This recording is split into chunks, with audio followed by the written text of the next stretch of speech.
വചനമെന്നാൽമാവിൻ ദാഹം തീർപ്പാൻ അരുളുകദാസരിൽ വരമധികം പകരുകയാൽമാവിൻ തിരുശക്തിയാ നിറയുവാൻ നിൻ ജനങ്ങൾ പകരുകയാൽ മാവിൻ തിരുശക്തിയാ നിറയുവാൻ നിൻ ജനങ്ങൾ കേൾക്കണേ എൻ പ്രാർത്ഥന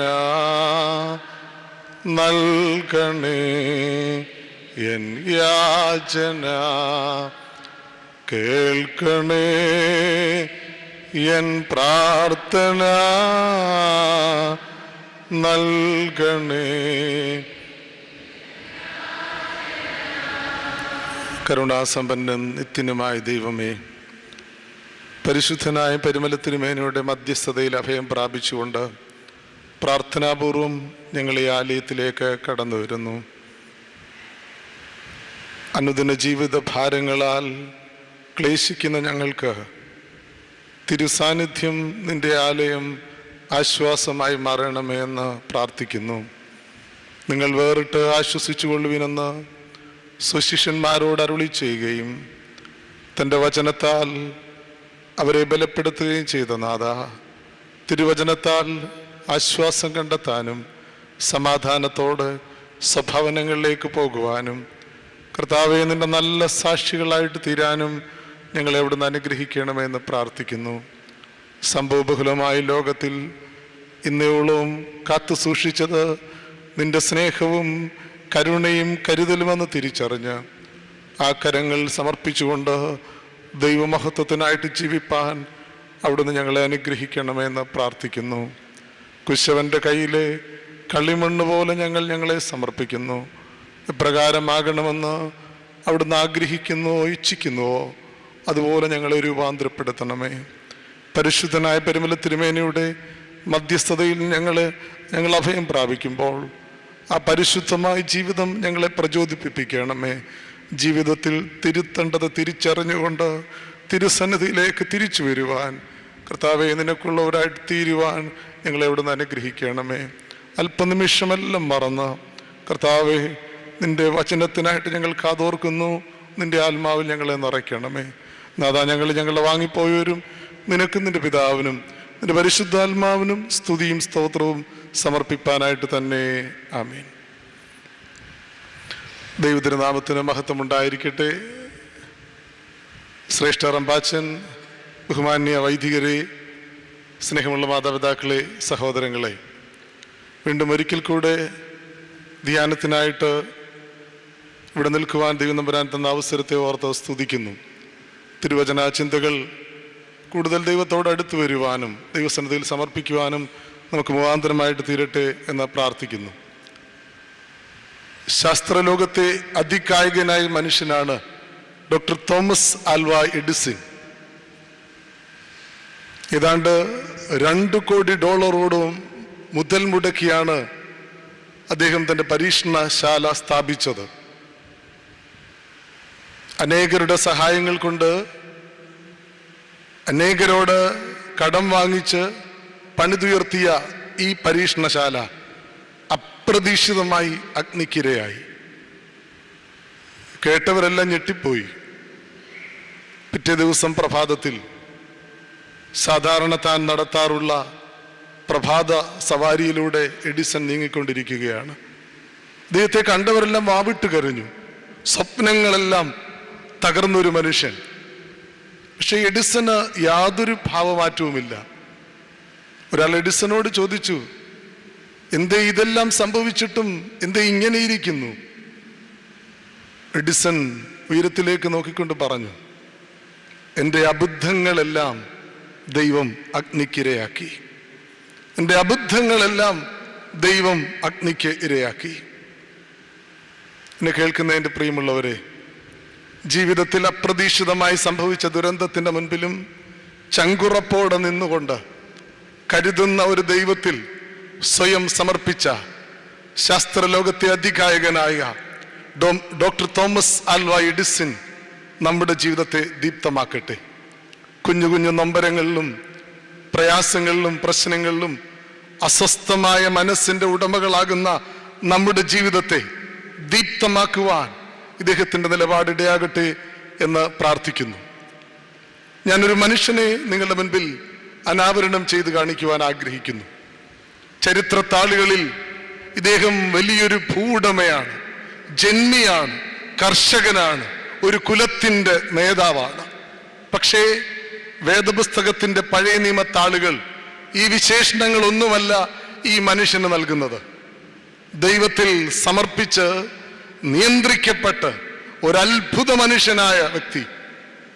ഇത് മറ്റാരുമല്ല, നമുക്കൊക്കെ ഏറെ സുപരിചിതനായ, ഏറെ നാം വായിച്ചിട്ടുള്ള, ഗ്രഹിച്ചിട്ടുള്ള, മനസ്സിലാക്കിയിട്ടുള്ള വിശ്വാസികളുടെ പിതാവ് അബ്രഹാം. തൻ്റെ ജീവിതത്തിൽ താൻ അനുഭവിച്ച പ്രയാസങ്ങളും സംഘർഷങ്ങളും ക്ലേശങ്ങളും എത്ര വർണ്ണിച്ചാലും തീരുകയില്ല. പക്ഷെ അവിടെയെല്ലാം ദൈവത്തിൽ സമർപ്പിച്ച് ജീവിച്ച, നിയന്ത്രിക്കപ്പെട്ട ഒരു അത്ഭുത മനുഷ്യനായിട്ട് അബ്രഹാം പിതാവ് മാറുന്നു. ഇങ്ങനെ ഒരു ചൊല്ലുണ്ട്, നിങ്ങൾ നിങ്ങളുടെ ജീവിതത്തിൻ്റെ പ്രയാസങ്ങളിൽ നിങ്ങളിലേക്ക് നോക്കരുത്, അത് അസ്വസ്ഥതയെ തരികയുള്ളൂ. ചുറ്റുപാടുകളിലേക്ക് നിങ്ങൾ നോക്കരുത്, അത് നിങ്ങളുടെ ഭയം വർദ്ധിപ്പിക്കും. ഉയരത്തിലേക്ക് നോക്ക്, അത് നിങ്ങൾക്ക് പ്രത്യാശയും ധൈര്യവും തരും. സങ്കീർത്തനക്കാരൻ പറയുന്നുണ്ട്, ഞാൻ എൻ്റെ കണ്ണ് പർവ്വതത്തിങ്കിലേക്ക് ഉയർത്തുന്നു, എൻ്റെ സഹായക്കാരൻ എവിടെ നിന്ന് വരും? എൻ്റെ സഹായം ആകാശവും ഭൂമിയും സൃഷ്ടിച്ച കർത്താവിൻ്റെ സന്നിധിയിൽ നിന്നാണ്. ജീവിതത്തിൻ്റെ സംഘർഷഭരിതമായ അനുഭവങ്ങളിൽ ഉയരത്തിലേക്ക് നോക്കി ദൈവത്താൽ നിയന്ത്രിക്കപ്പെട്ട, നയിക്കപ്പെട്ട അത്ഭുത മനുഷ്യനാണ് അബ്രഹാം പിതാവ്. അദ്ദേഹത്തിന്റെ ചരിത്രം ആരംഭിക്കുന്നത് ഉൽപ്പത്തി പുസ്തകം 12-ാം അധ്യായത്തിലാണ്. സർവശക്തനായ ദൈവം അബ്രഹാമിനെ കൽദയരുടെ പട്ടണമായ ഊർ എന്ന സ്ഥലത്ത് നിന്ന് വിളിക്കുന്നു. വിളിച്ച വിളി അനുസരിച്ച് എല്ലാം ഇട്ടെറിഞ്ഞേച്ച് യാത്ര തിരിച്ചവനാണ് അബ്രഹാം. മനോഹരമായ പാർപ്പിടവും സുന്ദരമായ കൃഷിസ്ഥലവും മൃഗസമ്പത്തും ദാസീദാസന്മാരെയും എല്ലാം ഉപേക്ഷിച്ച് യാത്ര തിരിച്ചവനായിരുന്നു അബ്രഹാം.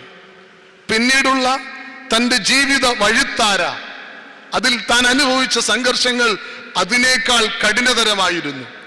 വാർദ്ധക്യത്തിലും ഒരു മകനെ അബ്രഹാമിന് ലഭിക്കുന്നില്ല. ദാസിയിൽ ജനിച്ച ഇസ്മയിലും നഷ്ടപ്പെടുന്നു. തന്ത്രപരമായി ലോത്ത് മെച്ചമായ സ്ഥലം മുഴുവൻ തെരഞ്ഞെടുത്തിട്ട് പാഴും ശൂന്യവുമായ സ്ഥലത്തേക്ക് അബ്രഹാം പിതാവിനെ പറഞ്ഞു വിടുന്നു.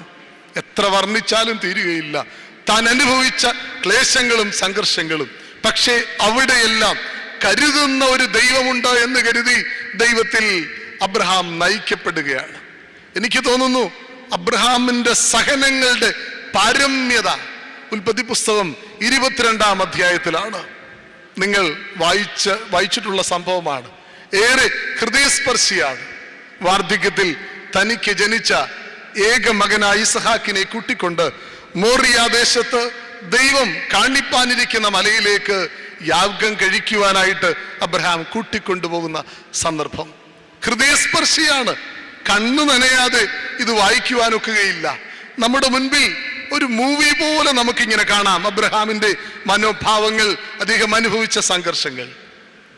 ഉൽപ്പത്തി പുസ്തകം 22-ാം അധ്യായം ഏറെ വേദശാസ്ത്രപരമായിട്ട് ആഴമായിട്ടുള്ളതാണ്.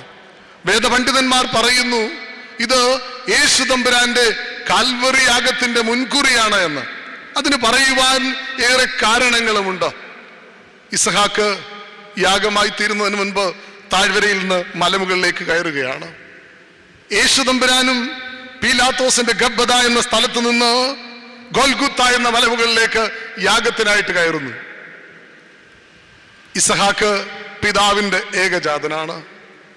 യേശു തമ്പുരാൻ സർവശക്തനായ ദൈവത്തിന്റെ ഏകജാതനാണ്. ഇസഹാക്ക് നിഷ്കളങ്കനാണ്. നിഷ്കളങ്കനായവനാണ് യാഗമായി തീരാൻ പോകുന്നത്. സർവലോകത്തിന്റെയും പാപത്തിനു വേണ്ടി നിഷ്കളങ്കനും നിർദോഷിയുമായ യേശു തമ്പുരാൻ കാൽവറിയിൽ യാഗമാകുന്നു. യാഗത്തിന് മുൻപ് ഇസഹാക്ക് താൻ എവിടെയാണോ യാഗമായി തീരുന്നത് ആ വിറകും വഹിച്ചുകൊണ്ട് താഴ്വരയിൽ നിന്ന് മലമുകളിലേക്ക് കയറുന്നു. യേശു തമ്പുരാനും താൻ യാഗമായി തീരേണ്ട ബലിപീഠം കുരിശും വഹിച്ചുകൊണ്ട് കാൽവറി മലമുകളിലേക്ക് കയറുന്നു. പിതാവിന്റെ ഇഷ്ടമനുസരിച്ചാണ് ഇസഹാക്ക് യാഗമായി തീരാൻ പോകുന്നത്. സർവശക്തനായ ദൈവത്തിന്റെ ഹിതമനുസരിച്ച് ഏകജാതനായ യേശു തമ്പുരാൻ ലോകത്തിന്റെ പാപപരിഹാരാർത്ഥം യാഗമായി തീരുന്നു. അങ്ങനെ ഈ സംഭവം ഏറെ വേദശാസ്ത്രപരമായിട്ട് ആഴമായ സംഭവമാണ്. ഞാൻ അതിൻ്റെ വേദശാസ്ത്ര തലങ്ങളിലേക്ക് നിങ്ങളുടെ ശ്രദ്ധ ക്ഷണിക്കാൻ ആഗ്രഹിക്കുന്നില്ല. മറിച്ച് ഈ സംഭവത്തിന്റെ പശ്ചാത്തലത്തിൽ ഒരു പിതാവ് എന്നുള്ള നിലയിൽ അബ്രഹാം അനുഭവിച്ച ആത്മസംഘർഷങ്ങൾ, അതിൽ അദ്ദേഹം സ്വീകരിച്ചത് സമീപനങ്ങൾ എങ്ങനെയെന്ന് ഓർമ്മിപ്പിച്ചുകൊണ്ട് ഞാൻ എൻ്റെ വാക്കുകൾ ഉപസംഹരിക്കുവാൻ ആഗ്രഹിക്കുന്നു. അബ്രഹാം സ്വീകരിച്ച സമീപനങ്ങൾ, അതിൻ്റെ 1, 2, 3 വാക്യങ്ങൾ അതിങ്ങനെയാണ്. അബ്രഹാമെ, അതിനുശേഷം ദൈവം അബ്രഹാമിനെ വിളിക്കുന്നു. അബ്രഹാമെ എന്ന് വിളിച്ചതിന് ഞാനിതാ എന്ന് അവൻ പറഞ്ഞു. ദൈവം അബ്രഹാമിനോട്, നീ സ്നേഹിക്കുന്ന മകൻ, നിന്റെ ഏകജാതനായ മകനെ കൂട്ടിക്കൊണ്ട് ഞാൻ നിന്നെ കാണിപ്പാനിരിക്കുന്ന മോറിയ ദേശത്തേക്ക് കൊണ്ടുപോയി അവിടെ അവനെ ഹോമയാഗം കഴിക്കുക. അബ്രഹാം അതികാലത്ത് എഴുന്നേറ്റ് കഴുതയ്ക്ക് കോപ്പിട്ട് കെട്ടി ബാല്യക്കാരിൽ 2 പേരെയും കൂട്ടി വിറക് കീറി അതുമായി മോറിയ ദേശത്തേക്ക് യാത്രയാകുന്നു. ആദ്യത്തെ 3 വാക്യമാണ് ഞാൻ പറഞ്ഞത്. ദൈവം അബ്രഹാമിനെ വിളിക്കുകയാണ്, നിന്റെ മകൻ ഇസഹാക്കിനെ യാഗം കഴിക്കണമെന്ന്. അബ്രഹാമിന്റെ റെസ്പോൺസ് എന്തായിരുന്നു? ദൈവം വിളിക്കുമ്പോൾ അടിയനിതാ എന്ന് പറയുകയാ. നിങ്ങൾ ആലോചിച്ച് നോക്കണം, ദൈവം അബ്രഹാമിനെ എപ്പോഴൊക്കെ വിളിച്ചിട്ടുണ്ടോ അപ്പോൾ ക്ലേശകരമായ ചില ചുമതലകളാണ് ഏൽപ്പിച്ചിട്ടുള്ളത്. ഇവിടെ ഇതാ വിളിക്കുന്നു. വിളിക്കുമ്പോൾ തന്നെ അബ്രഹാമിന് അറിയാം അത്ര സുഖകരമായ കാര്യത്തിനല്ല എന്ന്. എന്നിട്ടും അബ്രഹാം അടിയനിതാ എന്ന് പറയുകയാ. Yes my lord, here am I. ദൈവമേ, ഞാനിതാ, അടിയനിതാ, നീ പറയുന്നത് തന്നെ നടക്കട്ടെ എന്നുള്ള രീതിയിൽ അബ്രഹാമിന്റെ response.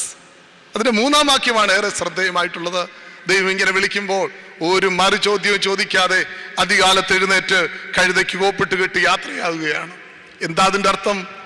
He is blindly obedient, not raising any question. അവൻ അന്തമായി അനുസരിച്ചു, ഒരു മറു ചോദ്യവും ചോദിച്ചില്ല. ഇത് ഞാൻ ഇങ്ങനെ പറയുമ്പോൾ ഇതിന്റെ പശ്ചാത്തലത്തിൽ ഈ അബ്രഹാം അനുഭവിച്ച സംഘർഷങ്ങൾ ഒരുപക്ഷെ നിങ്ങൾക്ക് പിടികിട്ടുകയില്ല. ഞാൻ ആ വാക്യം ഓരോ വാക്കുവാക്കായിട്ട് എടുത്ത് നിങ്ങളോട് പറയാം. അപ്പോഴറിയാം ഒരു പിതാവ് അനുഭവിച്ച ആത്മസംഘർഷങ്ങൾ. ദൈവം അബ്രഹാമിനോട് പറയുകയാണ്, അബ്രഹാമേ, നീ സ്നേഹിക്കുന്ന മകൻ. നമുക്കറിയാം ഏറെ സ്നേഹിച്ചിരുന്നു അബ്രഹാം ഇസഹാക്കിനെ. വാർദ്ധക്യത്തിൽ ജനിച്ച കുഞ്ഞാണ്. യഹൂദ മത പശ്ചാത്തലം അറിയാം, ഗോത്ര മത പശ്ചാത്തലം നിങ്ങൾക്കറിയാം. മക്കളില്ലാതെ ഇരിക്കുന്നത് എന്ന് പറയുന്നത് ദൈവത്തിന്റെ ശാപമെന്നാണ്.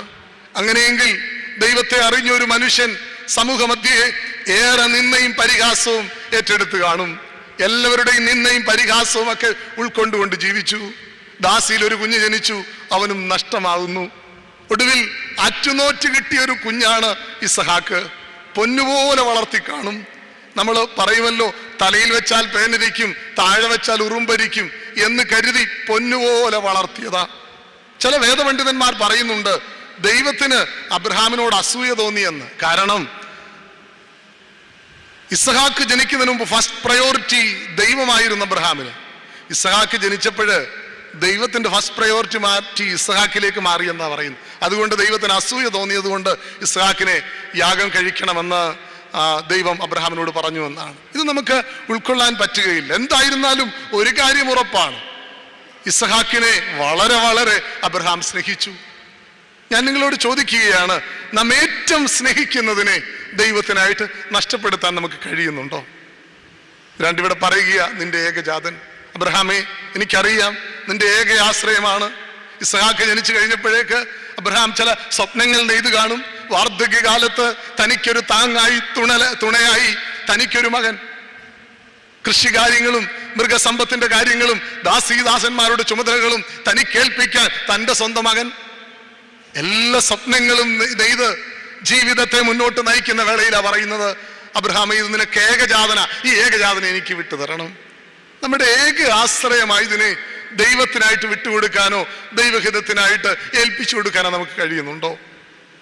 3, കിങ്സ് ജെയിംസ് വേർഷൻ ആരംഭിക്കുന്ന ഇങ്ങനെയാണ്, take now your son, your only son Isaac whom you love എന്ന് പറഞ്ഞാ തുടങ്ങുന്നത്. ഇപ്പോൾ തന്നെ നിന്റെ മകനെയും കൊണ്ടുപോകണമെന്നാ പറയുന്നത്.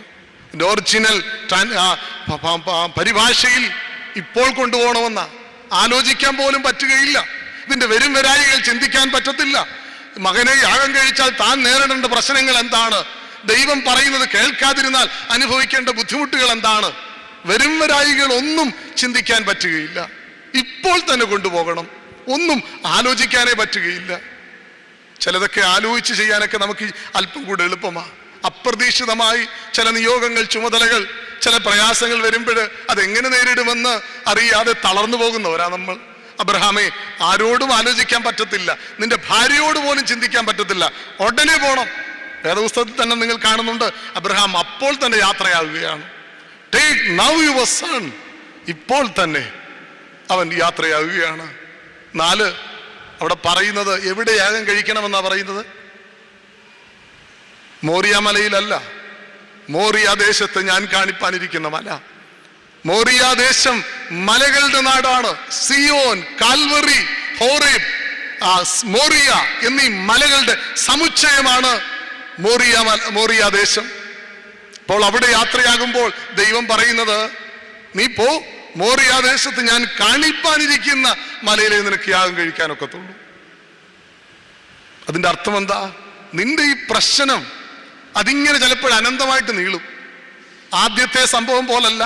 കൽദേരുടെ പട്ടണമായ ഊർ എന്ന സ്ഥലത്ത് നിന്ന് ദൈവം വിളിക്കുമ്പോൾ കൃഷിസ്ഥലവും മൃഗസമ്പത്തിനെയും പാർപ്പിടവും ഒക്കെ വിട്ടുകളഞ്ഞാൽ മതിയായിരുന്നു. അനന്തമായ യാത്ര അങ്ങനെയുള്ളത് മാത്രമായിരുന്നു. എന്നാൽ ഇപ്പോഴുള്ള യാത്ര തൻ്റെ മകനെ പിടിച്ചുകൊണ്ട് പോവുക, അവൻ്റെ കഴുത്തറക്കേണ്ട ചുമതലയാണ്. അതിങ്ങനെ അനന്തമായി നീളുന്നതല്ലേ ഏറെ പ്രയാസകരം. ഞാൻ സെമിനാരിൽ പോകുന്നതിന് മുൻപ് തിരുവനന്തപുരം കാരുണ്യ ഗൈഡൻസ് സെന്ററിൽ പ്രവർത്തിച്ചു ആളാണ്. ആ സമയത്ത് ഞാൻ RCCയിലെ ചില വാർഡുകളിലൊക്കെ സന്ദർശിക്കാറുണ്ടായിരുന്നു. ആ സമയത്ത് ഒരാൾ പറഞ്ഞത് ഇങ്ങനെ, കുഞ്ഞെ, എനിക്ക് മരിക്കാൻ പേടിയൊന്നുമില്ല, പക്ഷെ മരണത്തിന് വേണ്ടിയുള്ള ഈ മരവിച്ച കാത്തിരിപ്പ് അത് സഹിക്കാൻ വയ്യ. ചില പ്രയാസങ്ങളൊക്കെ നമുക്ക് പെട്ടെന്ന് സംഭവിക്കുകയാണെങ്കിൽ നമുക്കത് അത്ര വലിയ ബുദ്ധിമുട്ടായിട്ട് തോന്നുകയില്ല. പക്ഷേ അതിനുവേണ്ടിയുള്ള കാത്തിരിപ്പോ? അങ്ങനെയെങ്കിൽ അബ്രഹാം പിതാവ് ഈ കുഞ്ഞിനെയും പിടിച്ചുകൊണ്ട് പോകണം. ദൈവം ഇന്ന സ്ഥലത്ത് യാഗം കഴിക്കാൻ പറയുന്നില്ല. അബ്രഹാമേ, ഞാൻ കാണിപ്പാനിരിക്കുന്ന മലയിൽ നീ യാഗം കഴിക്കണം. ഒരുപക്ഷെ മോറിയ ദേശത്ത് നീ കുറെ അലഞ്ഞു തിരിയേണ്ടി വരുമായിരിക്കാം. ഞാൻ എപ്പോൾ പറയുന്നു അന്നേരം യാഗം കഴിക്കാനൊക്കത്തുള്ളൂ. വീണ്ടും ഇവിടെ പറയുന്നത് ഹോമയാഗം കഴിക്കണമെന്നാണ്. എന്താണ് ഹോമയാഗം? യാഗപീഠം ഒരുക്കിയതിന് ശേഷം യാഗവസ്തുവിന്റെ തല അറുക്കണം. അതിന്റെ ശിരസ് യാഗപീഠത്തിന് ചുറ്റും പിടിച്ചുകൊണ്ട് രക്തമൊഴിക്കണം. ശരീരത്തിന്റെ അശുദ്ധമായ ഭാഗങ്ങൾ പറിച്ചു മാറ്റണം. വബയും കുടലും മൂത്രപിണ്ഡവും എല്ലാം പറിച്ചു മാറ്റണം. ശരീരം തുണ്ടം തുണ്ടമായിട്ട് മുറിക്കണം. അതിനുശേഷം ദഹിപ്പിക്കണം. ഇതാണ് യഹോവയ്ക്ക് സൗരഭ്യവാസനയുള്ള ഹോമയാഗം. ഒരു പിതാവിന്റെ അടുക്കൽ പറയുക, അവന്റെ കഴുത്തറക്കണം, അത് പിടിച്ചുകൊണ്ട് രക്തം യാഗപീഠത്തിന് ചുറ്റും ഒഴിക്കണം. ശരീരം തുണ്ടം തുണ്ടമായിട്ട് മുറിക്കണം. ഇത് ദഹിപ്പിക്കണം. കുഞ്ഞിന്റെ ശരീരത്തിൽ ഒരു പോറല് പോലും വീഴാതെ കാത്തു സൂക്ഷിച്ച ഒരു അപ്പനെങ്ങനെ മകന്റെ കഴുത്തറുക്കുന്നത്? ഈ രക്തം യാഗപീഠത്തിന് ചുറ്റും ഒഴിക്കുന്നത്, തുണ്ടം തുണ്ടമായിട്ട് മുറിക്കുന്നത്, ഇത് ദഹിപ്പിക്കുന്നത് എങ്ങനെയാ? എത്ര വലിയ ആശങ്കയുടെ തലങ്ങളാ! ഒരു പിതാവ് എങ്ങനെ ഇത് ചെയ്യും? ഇവിടെയാണ് അബ്രഹാമിന്റെ റെസ്പോൺസ് ശ്രദ്ധിക്കേണ്ടത്. He blindly obedient. not raising any question. ഒരു ചോദ്യവും ചോദിച്ചില്ല. ദൈവത്തിന് വിട്ടുകൊടുക്കുക, അവൻ യാത്രയാകുകയാണ്. എന്നെ കേൾക്കുന്നവരെ, എന്തെല്ലാം ചോദ്യം ദൈവത്തിന് അബ്രഹാമിനോട് ചോദിക്കാമായിരുന്നു. ദൈവമേ, ഇതെന്ത് യുക്തിയാ? വാഗ്ദത്ത സന്തതിയാ ഇസ്ഹാക്ക്. കാരണം ഈ ഇസ്ഹാക്കിലൂടെ എനിക്ക് വേണം സന്തതി പരമ്പരകൾ ഉണ്ടാകേണ്ടത്. നീ തന്നെ പറഞ്ഞു, ആകാശത്തിലെ നക്ഷത്രം പോലെ സമുദ്രത്തിലെ മണല്, ഈ ഭൂമിയിലെ മണല് പോലെ എനിക്ക് മക്കൾ ഉണ്ടാകുമെന്ന്. അത് ഈ കുഞ്ഞിലൂടെ ഉണ്ടാകേണ്ടത്. അങ്ങനെയെങ്കിൽ ഈ കുഞ്ഞിനെ നീ യാഗം കഴിക്കണമെന്ന് പറയുമ്പോൾ അതിനകത്ത് എന്ത് യുക്തിയാ? ദൈവമേ, ഞാൻ നിന്നോട് എന്ത് തെറ്റാ ചെയ്തത്? എന്തെങ്കിലും അന്യായം ചെയ്തിട്ടുണ്ടോ? നിങ്ങൾ ഓർക്കണം, ലോത്തിന് വേണ്ടി ദൈവസന്നിധിയിൽ ന്യായം പിടിച്ചു വാങ്ങിയവനാ. ഒരു ന്യായത്തിന്റെ ചോദ്യവും അബ്രഹാം ദൈവത്തിന്റെ മുമ്പിൽ ചോദിച്ചില്ല. ഇത് ന്യായമാണോ എന്നൊന്നും ചോദിച്ചില്ല. ദൈവം എനിക്ക് ന്യായം നടപ്പിലാക്കി തരണമെന്ന് ആവശ്യപ്പെട്ടില്ല.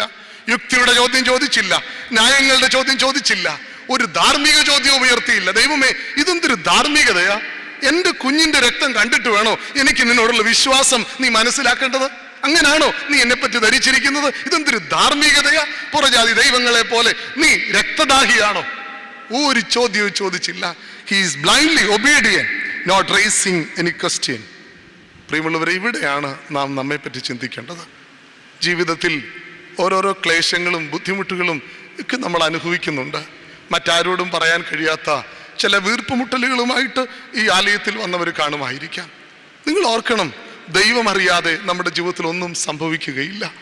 അതുകൊണ്ട് ദൈവത്തിൽ ഏൽപ്പിച്ചു കൊടുത്ത് ദൈവസന്നിധിയിൽ ദൈവഹിതമനുസരിച്ച് വിധേയപ്പെടുവാൻ തക്കവണ്ണം നമുക്ക് കഴിയുന്നുണ്ടോ എന്നുള്ളതാണ് നിങ്ങൾ ചിന്തിക്കേണ്ടത്. പലപ്പോഴും രണ്ട് സമീപനങ്ങളാണ് ഈ ജീവിതത്തിന്റെ പ്രതിസന്ധികളിലും പ്രയാസങ്ങളിലും നമ്മൾ സ്വീകരിക്കുന്നത്. ഒന്ന്, ഹാഗാറിനെ പോലെ ഒരു ഒളിച്ചോട്ടമാണ്. നിങ്ങൾക്കറിയാം, യജമാനത്തി ഹാഗാറിനെ ഏറെ പീഡിപ്പിച്ചു. ഹാഗാർ ഒളിച്ചോടുകയാണ് ശൂർ മരുഭൂമിയിലേക്ക്. അവിടെയാണ് ദൈവത്തിന്റെ ദൂതൻ വന്ന് ഹാഗാറിനോട് ചോദിക്കുന്നത്, ഹാഗാർ നീ എവിടെ നിന്ന് വരുന്നു, എവിടേക്കാ പോകുന്നത്? യജമാനത്തിയുടെ പീഡനം കണ്ടുകൊണ്ട് ഒളിച്ചോടുകയാണ്. ഒളിച്ചോടിയത് കൊണ്ട് അവളുടെ പ്രയാസം മാറിയില്ലെന്ന് മാത്രമല്ല, അതിനേക്കാൾ പ്രയാസം ഉണ്ടായി. ദൈവദൂതൻ പറയുക, ചെല്ല്, നീ യജമാനത്തിയുടെ അടുക്കിലേക്ക് ചെല്ല്. നിങ്ങൾ ഓർക്കണം, ജീവിതത്തിൽ ദൈവം തരുന്നതൊന്നും വെച്ചു മാറ്റാനുള്ളതല്ല, നീക്കി വെക്കാനുള്ളതല്ല, ഭുജിക്കാനുള്ളതാണ്, കുടിക്കുവാനുള്ളതാണ്. അതല്ലേ യേശു തമ്പുരാൻ ഗത്സമനയിൽ പറഞ്ഞത്, പിതാവേ, കഴിയുമെങ്കിൽ ഈ പാനപാത്രം നീക്കണം, എങ്കിലും എൻ്റെ ഇഷ്ടമല്ല നിന്റെ ഇഷ്ടം നടപ്പിലാകട്ടെ. ഒരു പാനപാത്രവും മാറ്റിവെക്കാനുള്ളതല്ല, കുടിക്കാനുള്ളതാണെന്നാണ് എൻ്റെ യേശുനാഥൻ എന്നെയും നിങ്ങളെയും പഠിപ്പിക്കുന്നത്. ഡോക്ടർ ഗംഗാധരന്റെ പ്രസിദ്ധമായ പുസ്തകമാണ് ദ ലൈഫ് ദ മിറക്കിൾ. അതിൽ അദ്ദേഹത്തിന്റെ ഒരു ചാപ്റ്റർ ഇങ്ങനെയാണ്, ജ്വലിക്കുന്ന ഒറ്റത്തിരി. തൻ്റെ അടുക്കൽ വന്നൊരു കുടുംബത്തിന്റെ കഥന അതിൽ വിവരിക്കുകയാണ്. ഭർത്താവ്, അദ്ദേഹത്തിന്റെ ഒരു ചെറിയ കടയാണ്. ഭാര്യയ്ക്ക് ശരീരത്തിന്റെ അസ്വസ്ഥതകളുമായിട്ട് RCCയിൽ വന്ന് ഗംഗാധരൻ ഡോക്ടറുമായിട്ട് സംസാരിച്ച് പരിശോധനകളെല്ലാം കഴിഞ്ഞപ്പോഴത്തേക്ക് ഡോക്ടർക്ക് മനസ്സിലായി ബ്രസ്റ്റ് ക്യാൻസറാണ്. അവരോട് പറഞ്ഞു, പേടിക്കൊന്നും വേണ്ട, സുഖപ്പെടുന്നത്, പക്ഷേ ചികിത്സകൾ കൃത്യമായിട്ട് നിർവഹിക്കണം. കീമോ 3 ആഴ്ചയിൽ ഒരിക്കൽ നിർബന്ധമായിട്ട് നടത്തണം. അവർ പോയി 3 ആഴ്ചകളിൽ എല്ലാ പ്രാവശ്യവും അവിടെ വന്നു കീമോ നടത്തി. ഏതാണ്ട് 9 ആഴ്ചകൾ കഴിഞ്ഞു. അതിനുശേഷം വന്നത് 5 ആഴ്ചകൾക്ക് ശേഷമാണ്. കണ്ടപ്പോഴേ ഡോക്ടർ വഴക്ക് പറഞ്ഞു, എന്താ ഇങ്ങനെ? ഞാൻ പറഞ്ഞില്ലേ കൃത്യമായിട്ട് ചികിത്സ നടത്തണമെന്ന്. ഈ സ്ത്രീ എഴുന്നേറ്റ് ഡോക്ടറിൻ്റെ അടുക്കൽ വന്നു. ഡോക്ടറെ, വരാതിരിക്കാൻ കാരണമുണ്ട്. ഞങ്ങൾക്കൊരു കൊച്ചു കടയാണെന്ന് ഡോക്ടർക്ക് അറിയാമല്ലോ. ഒരു ദിവസം എന്നോടും മക്കളോടും യാത്ര പറഞ്ഞ് കടയിലേക്ക് പോയ മനുഷ്യൻ അവിടുത്തെ ഫാനിൽ കെട്ടിത്തൂങ്ങി ആത്മഹത്യ ചെയ്തു. ഡോക്ടർ പറഞ്ഞു, എന്തേ ഇങ്ങനെ ചെയ്യാൻ കാരണം? ഞാൻ പറഞ്ഞല്ലോ ഇത് സുഖപ്പെടുമെന്ന്, ഇത്ര ആശങ്കപ്പെടേണ്ട കാര്യമൊന്നുമില്ലെന്ന് പറഞ്ഞല്ലോ, എന്തേ ഇങ്ങനെ? നിർവികാരതയോട് ആ സ്ത്രീ പറയുകയാ, എൻ്റെ രോഗം മാത്രമല്ല, കടക്കണിയാ വീട്ടിൽ. ഒരു പരുവത്തിന് കടയങ്ങ് നടത്തുന്നേ ഉള്ളൂ, സാമ്പത്തിക ബാധ്യതകൾ ഏറെയുണ്ട്. ഒന്നിലും നേരെ നിൽക്കാൻ പറ്റാത്ത ഈ മനുഷ്യൻ ആത്മഹത്യ ചെയ്തു. പക്ഷെ ഈ സ്ത്രീയുടെ മുഖത്ത് കരച്ചിലോ ഒന്നുമില്ല, ഒരു നിർവികാരത, ഒരു മരവിപ്പ. ഡോക്ടർക്ക് ഏറെ വിഷമം തോന്നി. അവൾക്ക് വേണ്ട ചികിത്സകൾ എല്ലാം സൗജന്യമായിട്ട് കൊടുക്കാൻ അദ്ദേഹം കാര്യങ്ങളെല്ലാം ക്രമീകരിച്ചു. അങ്ങനെ അത്ഭുതകരമായി ഈ സ്ത്രീയുടെ അസുഖമൊക്കെ മാറി. ഏതാണ്ട് ഒരു 1.5 വർഷത്തിന് ശേഷം വീണ്ടും ഡോക്ടറെ വന്ന് കണ്ടു, ഡോക്ടറിൻ്റെ അടുക്കൽ നന്ദി പറയാൻ. ഡോക്ടർ കുശലമൊക്കെ ചോദിച്ചു, കടയൊക്കെ ഇപ്പോഴെങ്ങനുണ്ട്? ഡോക്ടറെ, അത് വാടകയായിരുന്നു കട, ഏറെ ബാധ്യതയുള്ളത് കൊണ്ട് കടയിലെ സാധനങ്ങൾ ഉൾപ്പെടെ വാടകക്കാരൻ പിടിച്ചു. ഇപ്പോഴും 5 സെന്റ് സ്ഥലമുണ്ട്, ഇപ്പോഴും ഞങ്ങൾക്ക് കടമുണ്ട്, എപ്പോഴാണ് വീട്ടിൽ നിന്ന് ഇറങ്ങിപ്പോകേണ്ടതെന്ന് അറിയത്തില്ല, കേസ് നടന്നുകൊണ്ടിരിക്കുക, ഡോക്ടർ പ്രാർത്ഥിക്കണം. മക്കളൊക്കെ ഏത് ക്ലാസ്സിലാണ്? മൂത്തവൾ 9-ൽ, ഇളയവൾ 6-ൽ.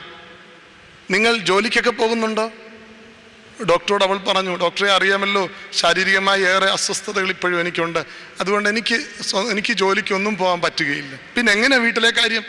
ഡോക്ടറെ, അത് മക്കൾ ട്യൂഷൻ എടുക്കുന്നുണ്ട്, അതിൽ നിന്ന് കിട്ടുന്ന വരുമാനം കൊണ്ടാണ്. ഡോക്ടർ ഞെട്ടിപ്പോയി. അതെങ്ങനെ 9ലും 6ലും പഠിക്കുന്ന കുഞ്ഞുങ്ങൾ ട്യൂഷൻ എടുക്കുകയോ?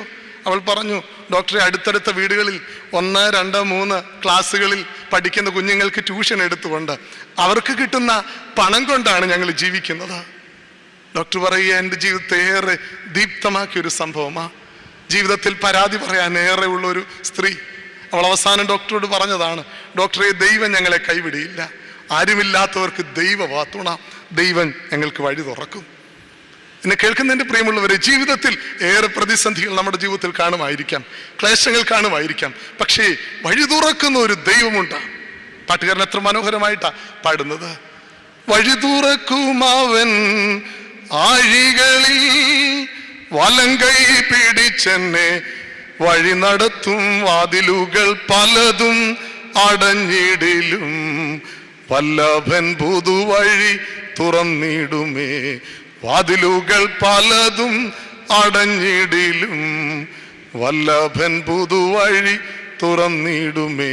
എനിക്കായി കരുതും അവൻ നല്ല ഓഹരി, കഷ്ടങ്ങളിൽ നല്ല തുണയേശു, കണ്ണുനീരവൻ തുടയ്ക്കും.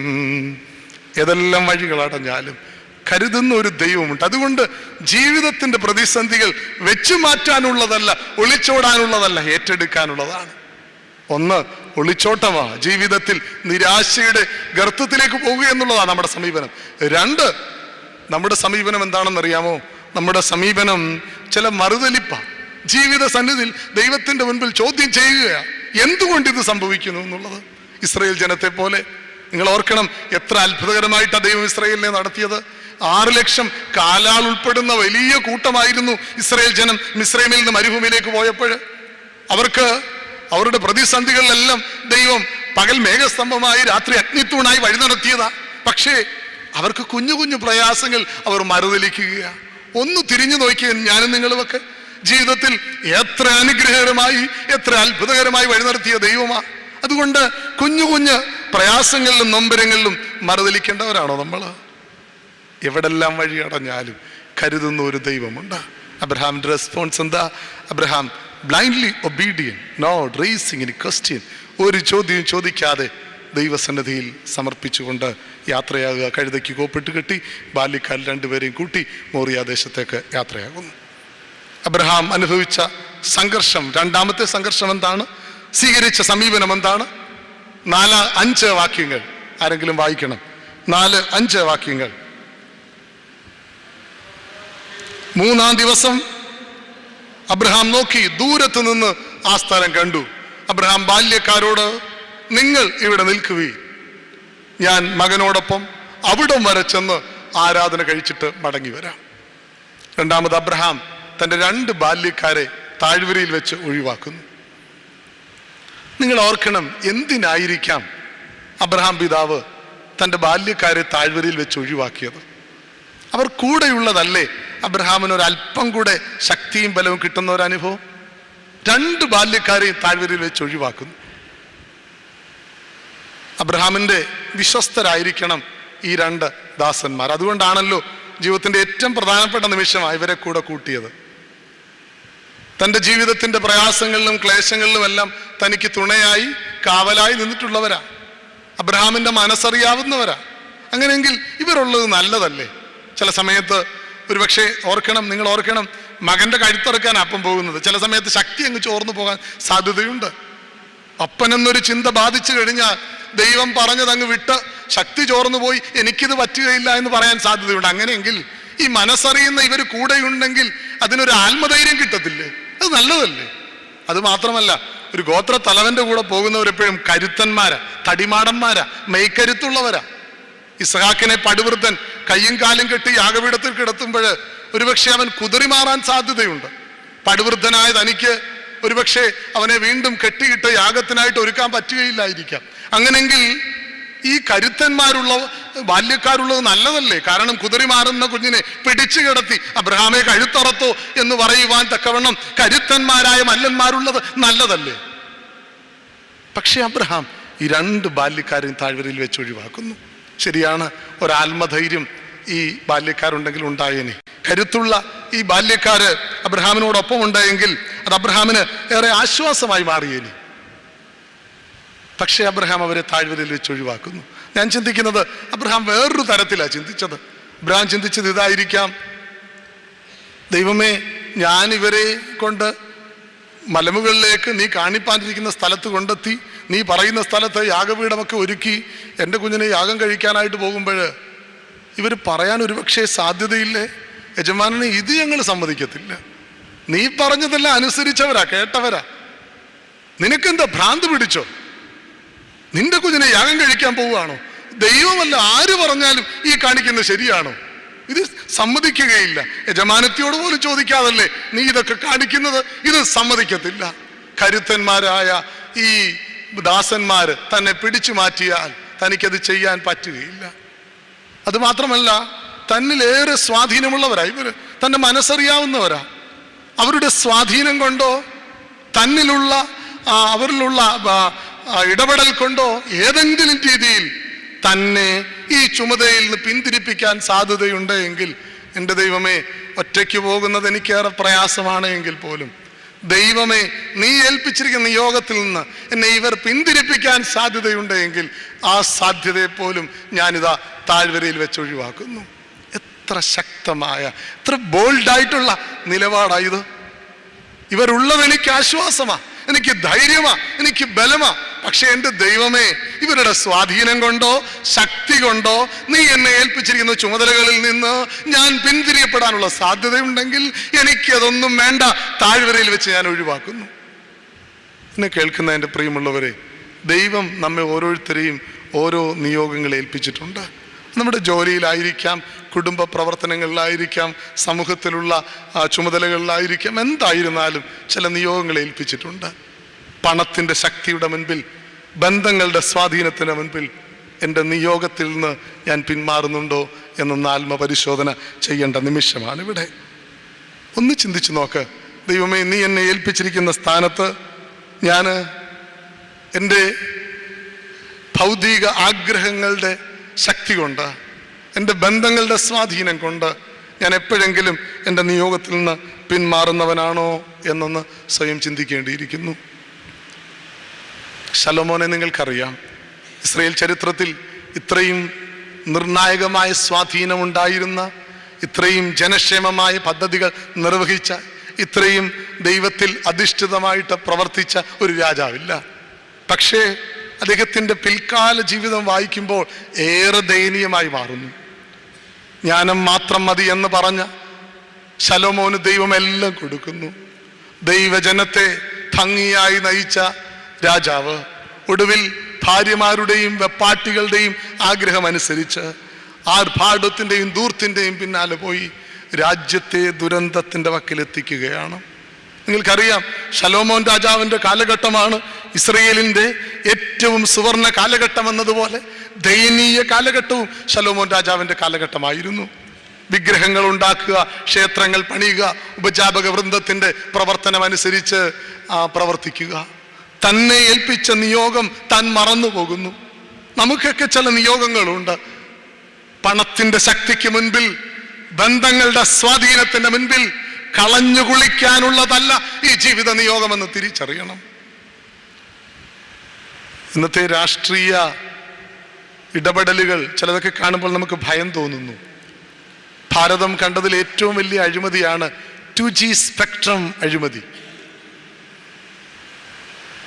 നമ്മുടെ ടെലികോം മന്ത്രാലയം മൊബൈൽ കമ്പനികൾക്ക് മുൻഗണനാക്രമത്തിൽ ലൈസൻസ് നൽകുക വഴി ഭാരതത്തിൻ്റെ ഖജനാവിന് 1,75,000 കോടി നഷ്ടം വരുത്തി. ആ പണം അടുക്കി വെച്ച് നോക്കിക്കഴിഞ്ഞാൽ 260 കിലോമീറ്റർ കാണുമെന്നാണ് പറയുന്നത്. ഏതായാലും കനിമൊഴിയും രാജായുമൊക്കെ ജയിലിലായി, മാരൻ ഇന്ന് പുറത്താകുകയും ചെയ്തു. ഇതിനെപ്പറ്റി ഭരണകൂടങ്ങളുടെ തലവന്മാരോട് ചോദിച്ചപ്പോൾ ചിലരൊഴിഞ്ഞു മാറുകയും ചിലർ മൗനം പാലിക്കുകയും ചെയ്തു.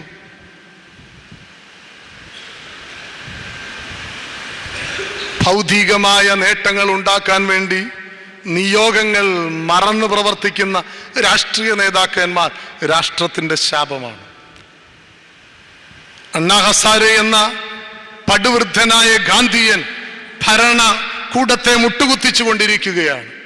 നിങ്ങൾ ഓർക്കണം, കോടിക്കണക്കിന് കള്ളപ്പണമാണ് ഭാരതത്തിൽ നിന്ന് സ്വിസ് ബാങ്കുകളിലേക്ക്, വിദേശ ബാങ്കുകളിലേക്ക് ഒഴുകിക്കൊണ്ടിരിക്കുന്നത്. 1464 ലക്ഷം കോടി രൂപയാണ് ഭാരതത്തിൽ നിന്ന് കള്ളപ്പണം വഴിയായി പുറത്തേക്ക് പോകുന്നത്. അത് ശരിക്കും ഓരോ വ്യക്തികൾക്ക് വിഭാഗിച്ചു കൊടുക്കുകയാണ് എങ്കിൽ ഒരാൾക്ക് കുറഞ്ഞത് 10 ലക്ഷം രൂപ വെച്ച് കിട്ടും. ഒരു വ്യക്തിക്കാണ് ഞാൻ പറഞ്ഞത്. കള്ളപ്പണം ഒഴുകുകയാണ്. നമ്മുടെ ഭാരതത്തിൽ ഏറെയേറെ ജനക്ഷേമ പദ്ധതികൾ ആവിഷ്കരിക്കാൻ പറ്റും. കള്ളപ്പണത്തിന്റെ പിന്നാലെ രാഷ്ട്രീയ നേതാക്കന്മാർ പോകുന്നു. എന്തുകൊണ്ട് ഇങ്ങനെ സംഭവിക്കുന്നു? ഈശ്വരൻ ഏൽപ്പിച്ച, സമൂഹം ഏൽപ്പിച്ച, രാജ്യമേൽപ്പിച്ച ചുമതലകളിൽ നിന്ന് വിട്ടുമാറി ചിന്തിക്കുകയാണ് ഇന്ന് മനുഷ്യൻ. ഭൗതിക അനുഗ്രഹങ്ങളുടെ സ്വാധീനം കൊണ്ട് സ്വജനപക്ഷപാതം നടത്തി എന്ത് ചെയ്യുവാൻ മടിയില്ലാത്ത തലങ്ങളിലേക്ക് ഇന്നത്തെ രാഷ്ട്രീയ നേതാക്കന്മാർ, എന്തിന് ചില സമയത്ത് ആത്മീക നേതാക്കന്മാർ പോലും പോകുന്നു. പണത്തിന്റെ ശക്തിക്ക് മുൻപിൽ, ബന്ധങ്ങളുടെ സ്വാധീനത്തിന് മുൻപിൽ നിയോഗം മറക്കുക എന്ന് പറയുന്നതിനേക്കാൾ ഗതികേട് വേറെ ഒന്നുമില്ല. ഇതിൻ്റെ ഇടയ്ക്ക് എൻ്റെ കയ്യിലൊരു പത്രക്കട്ടിങ് ഉണ്ട്, നിങ്ങളുടെ മുൻപാകെ ഞാൻ കാണിക്കാം. രാജവംശത്തിൻ്റെത് പത്തരമാറ്റുള്ള സത്യസന്ധത. ഇത് വായിക്കുമ്പോൾ നമ്മൾ അത്ഭുതം കൂറുകയാണ്. തിരുവിതാംകൂർ രാജാക്കന്മാർ കാലാകാലങ്ങളിൽ അവർക്ക് ലഭിച്ചിരിക്കുന്ന സമ്മാനങ്ങളും അവർ ഉണ്ടാക്കിയെടുത്ത സമ്പത്തും ശ്രീ പത്മനാഭ സ്വാമിക്ക് അടിയറ വെച്ചു. നിധിശേഖരം തുറന്നപ്പോൾ ലോകം പോലും ഞെട്ടിപ്പോയി. ലോകത്തിൽ ഇത്രയും സമ്പത്തുള്ള ഹൈന്ദവ ക്ഷേത്രം ശ്രീ പത്മനാഭ സ്വാമി ക്ഷേത്രമല്ലാതെ വേറൊന്നുമില്ല. ഇതിനകത്തുള്ള കുറിപ്പിങ്ങനെയാണ്. ഈ നിധിയൊക്കെ, നിധി എന്ന് പറയാൻ ഒക്കുകയില്ല, രാജാക്കന്മാർ കാലാകാലങ്ങളിൽ അവിടെ സൂക്ഷിച്ചു വച്ചിരുന്നതാണ്. തങ്ങളുടെ പ്രതാപത്തിനും ആർഭാടത്തിനും ആവോളം ഉപയോഗിക്കാവുന്നവർ എല്ലാം സ്വാമിക്ക് അടിയറ വെച്ചു. രാജകുടുംബം പറയുന്നത് ഇങ്ങനെയാണ്: സ്വാമിയുടെ കാവൽക്കാർ മാത്രം അങ്ങോട്ട് വയ്ക്കുകയല്ലാതെ ഒരു തരി പോലും ഞങ്ങൾ പുറത്തെടുത്തിട്ടില്ല. ഒരു ചടങ്ങ് പോലും ഉണ്ട്. ഈ ക്ഷേത്രത്തിൽ പോകുന്നവര് അതിനുശേഷം പൊടിവര തട്ടും, ഒരു മൺതരി പോലും അറിയാതെ ഞങ്ങളുടെ വീടുകളിൽ വരരുത്, കുടുംബം തകർന്നു പോവും, നശിച്ചു പോവും. എത്ര വിശ്വസ്തയോടെ അതിനെപ്പറ്റിയാ പറയുന്നത്. രാജവംശത്തിൻ്റെത് പത്തരമാറ്റുള്ള സത്യസന്ധത. അവർക്ക് വേറൊരു ചടങ്ങൂടുണ്ട്. ഒരു ദിവസം ക്ഷേത്രത്തിൽ പോയില്ലെങ്കിൽ രാജകുടുംബത്തിലുള്ളവർ 151 രൂപ അവരുടെ ഈ ക്ഷേത്രത്തിൽ കാണിക്കയായിട്ട് അർപ്പിക്കും. അവരുടെ ഫൈൻ എന്നുള്ള രീതിയിൽ. ഞാൻ അന്നേരം ചിന്തിച്ചു, നമ്മുടെ പള്ളികളിൽ ഇങ്ങനൊരു ചടങ്ങുണ്ടെങ്കിൽ സ്വാമി ക്ഷേത്രത്തിനേക്കാൾ വലിയ നിധി നമ്മുടെ പള്ളികളിൽ വന്നേനെ. ഞാൻ പറഞ്ഞു വന്നത്, ചില നിയോഗങ്ങളുണ്ട്. ആ നിയോഗങ്ങൾ തിരിച്ചറിയണം. അതിനെപ്പറ്റിയുള്ള ചർച്ചകൾ ഏറെ നടക്കുന്നു. അതൊന്നുമല്ല ഞാൻ പറയുന്നത്. എന്നാലും തങ്ങൾക്ക് ആവോളം ആർഭാടത്തിനും ദൂർത്തിനും ഉപയോഗിക്കാവുന്നവ ഒരു രാജ്യത്തിൻ്റെതോ അല്ലെങ്കിൽ ഒരു സമൂഹത്തിൻ്റെയോ അല്ലെങ്കിൽ ഒരു സമുദായത്തിൻ്റെയോ അല്ലെങ്കിൽ ഒരു ദേശത്തിൻ്റെ അഭിമാനത്തിനോ വേണ്ടിയോ അവർ മാറ്റിവെച്ചിരിക്കുന്നു എന്ന് പറയുമ്പോൾ ഏറെ ശ്രദ്ധേയമായി മാറേണ്ടിയിരിക്കുന്നു. സ്നേഹമുള്ളവരെ, ജീവിതത്തിൽ ദൈവം ഏൽപ്പിച്ച നിയോഗങ്ങൾ എന്താണ്? വേദപുസ്തകത്തിൽ ഞാൻ ഒരു വ്യക്തിയെ കൂടെ പരിചയപ്പെടുത്താം. ന്യായാധിപന്മാരിൽ പ്രമുഖനായ ശിംശോൻ. ഇസ്രയേലിനെ 20 സംവത്സരം ന്യായപാലനം ചെയ്തവൻ. ദാൻ ഗോത്രത്തിലെ വീരസിംഹം. കഴുതയുടെ താടിയെല്ലുകൊണ്ട്, പച്ച താടിയെല്ലുകൊണ്ട് 1000 പേരെ സംഹരിച്ചവൻ.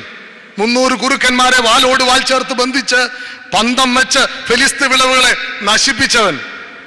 സിംഹത്തിനെ ആട്ടിൻകുട്ടിയെ പോലെ കീറിക്കളഞ്ഞവൻ. മല്ലന്മാരിൽ മല്ലൻ, വലിയ യോദ്ധാവ്, നാസീർ വ്രതം എടുത്ത് ദൈവ നിയോഗം അനുസരിച്ച് പ്രവർത്തിച്ചവൻ. പക്ഷേ കാലം കഴിയുന്നു. ദലീല എന്ന മാതക സുന്ദരിയുടെ സ്വാധീനം കൊണ്ട് ആർഭാടത്തിന്റെ പിന്നാലെ പോകണമെന്നുള്ള ചിന്ത കൊണ്ട് ദൈവനിയോഗത്തെ മറക്കുകയാണ്.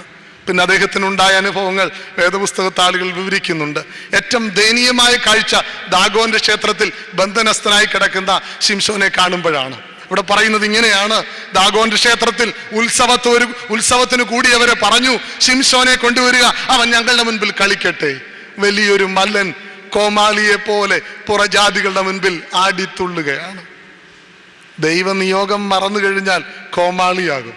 അത് അപ്പനായാലും അമ്മയായാലും അച്ഛനായാലും രാഷ്ട്രീയ നേതാവായാലും ഏതായിരുന്നാലും. സ്വയം ആത്മശോധന ചെയ്യ്. മക്കളുടെ മുൻപിൽ, ഇടവകയുടെ മുൻപിൽ, സമൂഹത്തിന്റെ മുൻപിൽ, സഭയുടെ മുൻപിൽ, രാജ്യത്തിന്റെ മുൻപിൽ കോമാളികളാകുന്ന എത്രയോ പാഴ്ജന്മങ്ങളായി ഞാൻ നിങ്ങൾ മാറിക്കൊണ്ടിരിക്കുകയാണ്. MTയുടെ രണ്ടാം ഊഴം എന്ന നോവലിൽ ദ്രോണാചാര്യരെ പറ്റി MT ഒരു വാക്ക് കുറിക്കുന്നുണ്ട്. അതിങ്ങനെയാണ്: ബ്രാഹ്മണൻ ആയുധമെടുത്താൽ ക്രൂരത അവനെ കണ്ട് പഠിക്കണം. ബ്രാഹ്മണന്മാരങ്ങനെ ആയുധം എടുക്കത്തില്ല. എടുത്താൽ ഏത് രീതിയിലും തരം താഴും. നമ്മളും അങ്ങനെ ആത്മീയരൊക്കെയാ. ചില സമയത്ത് ഒരല്പം തരം താഴുന്നത് നമ്മുടെ ജീവിതത്തിന്റെ മുഴുവൻ പ്രഭയെയും കെടുത്തിക്കളഞ്ഞിട്ടില്ലേ? ഒരു ദൈവ നിയോഗമുണ്ട്.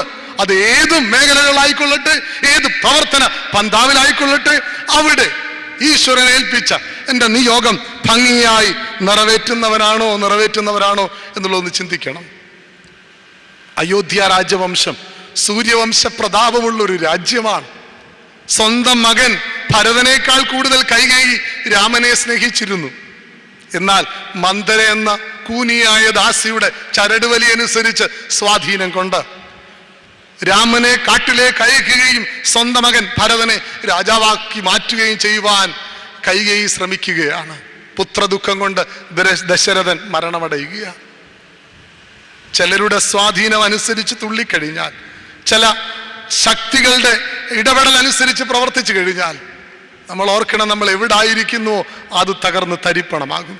കുടുംബങ്ങൾ തകരാനുള്ള കാരണം, ഇടവകൾ ആത്മീകമായി പിന്നോട്ട് പോകാനുള്ള കാരണം, രാജ്യത്തിന്റെ വികസനം വഴിമുട്ടി നിൽക്കുന്നത് എന്തേ?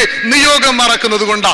പണത്തിന്റെ ശക്തിയുടെ മുൻപിൽ, ബന്ധങ്ങളുടെ സ്വാധീനത്തിന്റെ മുൻപിൽ നിയോഗം മറന്നുകൊണ്ട് ഇടറിപ്പോകുന്നു. ഏത് മേഖലകളാണെങ്കിലും നിങ്ങൾ സ്വയം ഒന്ന് ചിന്തിച്ചു നോക്കുക. അബ്രഹാം പിതാവ് പറഞ്ഞു, എൻ്റെ സ്നേഹിതന്മാരെ, നിങ്ങൾ എനിക്ക് കൂടെയുള്ളത് നല്ലതാ. എൻ്റെ മകനൊന്ന് കുതറിപ്പോയാൽ അവനെ പിടിച്ചു കിടത്താൻ നിങ്ങൾക്കേ പറ്റുകയുള്ളൂ. പടുവൃദ്ധനായി എനിക്ക് അവനെ വീണ്ടും പിടിച്ചു കിടത്താൻ പറ്റുകയില്ല. നിങ്ങളുള്ളത് നല്ലതാ. ചില സമയത്ത് എൻ്റെ മകൻ്റെ കഴുത്തറുക്കുമെന്ന ചിന്തയോടുകൂടി ശക്തി ചോരാനും സാധ്യതയുണ്ട്. അങ്ങനെങ്കിൽ നിങ്ങളുള്ളത് എനിക്കൊരു ആത്മവിശ്വാസം നൽകാൻ, ദൈവനിയോഗം ഏറ്റെടുക്കാൻ തക്കവണ്ണം കരുത്തു പകരാൻ നിങ്ങൾ ഉള്ളത് നല്ലതാണെന്നായിരിക്കാം ലോകപ്രകാരമുള്ള എൻ്റെ ചിന്ത. പക്ഷേ ഞാൻ അതിനപ്പുറമായും ചിന്തിക്കേണ്ടിയിരിക്കുന്നു. നിങ്ങളുടെ സ്വാധീനം കൊണ്ടോ ശക്തി കൊണ്ടോ എന്നെ ദൈവമേൽപ്പിച്ചിരുന്ന യോഗത്തിൽ നിന്ന് പിന്മാറ്റാൻ നിങ്ങൾ സാധ്യതയുണ്ടെങ്കിൽ ഇതാ ഞാൻ താഴ്വരയിൽ വെച്ച് അവരെ ഒഴിവാക്കുന്നു. 3, 6 വാക്യം, ഉൽപ്പത്തി പുസ്തകം 22 അധ്യായം 6 വാക്യം. അബ്രഹാം ഹോമയാഗത്തിനുള്ള വിറകെടുത്ത് തൻ്റെ മകനായ ഇസ്ഹാക്കിൻ്റെ ചുമലിൽ വെച്ചു. തീയും കത്തിയും താൻ എടുത്തു. ഇരുവരും ഒന്നിച്ച് നടന്നു. അബ്രഹാം ഹോമയാഗത്തിനുള്ള വിറക് തൻ്റെ മകനായ ഇസ്ഹാക്കിൻ്റെ ചുമലിൽ വെച്ചു. തീയും കത്തിയും താൻ എടുത്തു. അവരിരുവരും ഒന്നിച്ച് നടന്നു. ശരിക്കൊന്ന് വായിക്കുമ്പോൾ നമ്മുടെ കണ്ണ് നനയുന്നുണ്ട്. അബ്രഹാം പിതാവ് ഇസ്ഹാക്കിനെ യാഗം കഴിക്കാനായിട്ട് പോവുകയാണ്. ബാല്യക്കാരെ രണ്ടുപേരെയും ഒഴിവാക്കി, കഴുതയും ഒഴിവാക്കി. ഭാരമേറിയ വിറക് കഴുതയുടെ ചുമലിൽ നിന്ന് ഇസ്ഹാക്കിൻ്റെ ചുമലിൽ വയ്ക്കുന്നു. തീയും കത്തിയും അബ്രഹാം പിടിക്കുന്നു. അവരിരുവരും ഒരുമിച്ച് നടക്കുന്നു. എന്തിനായിരിക്കണം അബ്രഹാം പിതാവ് ഇസ്ഹാക്കിൻ്റെ ചുമലിൽ വിറക് വെച്ചത്? 12-13 വയസ്സുള്ള ഒരു കുഞ്ഞു ബാലൻ്റെ ചുമലിൽ ഇത്രയും ഭാരമേറിയൊരു ചുമട് വെച്ചത് ശരിയാണോ? ഹോമയാഗത്തിനുള്ള മുഴുവൻ വിറക് കിട്ടുകൊണ്ട് തീയും കത്തിയും ഇസ്ഹാക്കിന് കൊടുത്തിട്ട് അബ്രഹാം ഇത് ചുമക്കുന്നതല്ലേ നല്ലത്? അല്ലേ കഴുതയുടെ മുകളിൽ ചുമന്നുകൊണ്ട് മലമുകളിലേക്ക് കൊണ്ടുവരുന്നതല്ലേ നല്ലത്? എന്തിനാ ഇസ്ഹാക്കിൻ്റെ ചുമലിൽ വെച്ചത്? ഇതെന്തൊരു കഠിനമായത്! കിഴുക്കാൻ തൂക്കായ പാറയാ. ഈ കുഞ്ഞ് നടക്കുമ്പോൾ ഈ ഭാരമേറിയ ചുമടുകൊണ്ട് അവൻ്റെ ശരീരം തളരും, കാലിടറും. എന്നിട്ടും എന്തേ ഒരു അപ്പൻ ഇങ്ങനെ ചെയ്യുന്നു? നമുക്കറിയാം, തൂക്കിക്കൊല്ലാൻ വിധിക്കുന്നവരെ പോലും അവരുടെ അവസാന സമയത്ത് അവരാഗ്രഹിക്കുന്നത് ചെയ്തു കൊടുക്കാൻ പറ്റുന്നതെല്ലാം ചെയ്തു കൊടുക്കും. എന്നാലിതാ ഇസ്ഹാക്കിന്റെ കഴുത്തറക്കാൻ പോവുക. അപ്പൻ വിറക് അവന്റെ ചുമലിൽ വെച്ചു. എന്തിനായിരിക്കാം അങ്ങനെ ചെയ്തത്? അബ്രഹാം ചിന്തിച്ചത് ഇങ്ങനെ: ഇസ്ഹാക്കിൻ താൻ വിറകെടുത്തുകൊണ്ട് മലമുകളിൽ ചെന്നു കഴിഞ്ഞാൽ ആ യാഗത്തിന് സമർപ്പിക്കുവാൻ ഒരുപക്ഷെ ഇസ്ഹാക്ക് സന്നദ്ധമാകുകയില്ല. തൻ്റെ മകൻ ഒരു പരമയാഗത്തിനായിട്ട് ഒരുങ്ങുകയാണ്. അങ്ങനെയെങ്കിൽ അവന് താഴ്വരയിൽ വെച്ച് അതിനായിട്ട് ഒരുക്കിക്കൊണ്ട് വരണം, ക്രമീകരിച്ചുകൊണ്ട് വരണം. അലസമായിട്ട് നടത്തിയിട്ട് മലമുകളിൽ ചെന്ന് പെട്ടെന്ന് അവൻ്റെ കയ്യും കാലും കെട്ടിക്കഴിഞ്ഞാൽ അവ സമ്മതിക്കത്തില്ല, എനിക്ക് പറ്റത്തില്ലെന്ന് പറയും. അതുകൊണ്ട് എൻ്റെ മകൻ യാഗമായി തീരാൻ പോവുക. അതുകൊണ്ട് അവൻ ഒരുങ്ങേണ്ടത് മലമുകളിൽ വെച്ചല്ല, താഴ്വരയിൽ വെച്ചേ ഒരുങ്ങണം. അവൻ്റെ ഓരോ ചുവടും ശ്രദ്ധേയമാ. അവൻ വഹിക്കുന്ന ഓരോ ചുവടും അവൻ്റെ യാഗത്തിനായിട്ട് അവനെ ഒരുക്കുന്നതാ. ഇതൊരു പക്ഷേ അവൻ്റെ ശരീരത്തെ തളർത്തുമായിരിക്കാം, കാലിടറുവാൻ സാധ്യത കാണുമായിരിക്കാം. പക്ഷേ അവൻ്റെ പരമയാഗത്തിന് ഇത് അത്യന്താപേക്ഷിതമാ. എൻ്റെ മകനെ, എനിക്കിതറിയാം ഇത് ഭാരമെന്ന്. പക്ഷേ നീ ഇവിടെ മുതൽ ഒരുങ്ങിയാലേ നിനക്ക് ആ വലിയ വേദന അനുഭവിക്കുവാൻ പറ്റത്തുള്ളൂ. നിന്റെ ജീവിതം സഫലമാകണമോ, നിന്റെ ജീവിതം ധന്യമാകണമോ, പരമയാഗമായി മലമുകളിൽ നീ തീരണമോ, ഇവിടെ വെച്ചേ നീ ഒരുങ്ങണം. വിറകെടുത്ത് ഇസ്ഹാക്കിന്റെ ചുമലിൽ വയ്ക്കുന്നു. പ്രിയമുള്ളവരെ, നമുക്ക് നമ്മുടെ കുടുംബങ്ങളിൽ ചില സമീപനങ്ങൾ സ്വീകരിക്കേണ്ടിയിരിക്കുന്നു. തലമുറകളോട് ഇടപെടുമ്പോൾ ചില കാര്യങ്ങൾ നാം സ്വീകരിക്കേണ്ടിയിരിക്കുന്നു. അബ്രഹാം പിതാവിനെ പോലെ താഴ്വരയിൽ വെച്ച് നമ്മുടെ തലമുറകളെ ഒരുക്കുവാൻ ഞാനും നിങ്ങളും തയ്യാറാകുന്നുണ്ടോ എന്നുള്ളതാണ് നമ്മൾ ശ്രദ്ധിക്കേണ്ടത്. ഇങ്ങനെ പറയും, കതിരെ കൊണ്ട് വളം വെച്ചാൽ ശരിയാകത്തില്ലെന്ന്. പലരും അങ്ങനെയൊക്കെയാണ്. എങ്ങനെങ്കിലുമൊക്കെ വളരട്ടെ എന്ന് പറഞ്ഞ് കുഞ്ഞുങ്ങളെ വളർത്തും. ഒടുവിൽ നേരെയാക്കാൻ ശ്രമിക്കും. അപ്പനും അമ്മയില്ല, ദൈവം തമ്പുരാൻ വിചാരിച്ചാൽ പോലും നേരെയാകത്തില്ല. ഒരുക്കേണ്ടത് താഴ്വരയിൽ വെച്ചാണ്.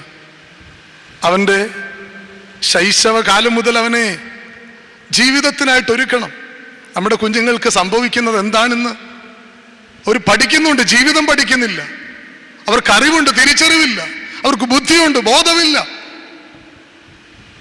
നമ്മുടെ കുഞ്ഞുങ്ങൾ ജീവിതം പഠിക്കണമെങ്കിൽ താഴ്വരയിൽ വെച്ച് ഒരുങ്ങണം. അവർക്ക് തിരിച്ചറിവ് വേണമെങ്കിൽ താഴ്വരയിൽ വെച്ച് അവർ ഒരുങ്ങണം. അങ്ങനെ നമ്മൾ ഒരുക്കുന്നുണ്ടോ?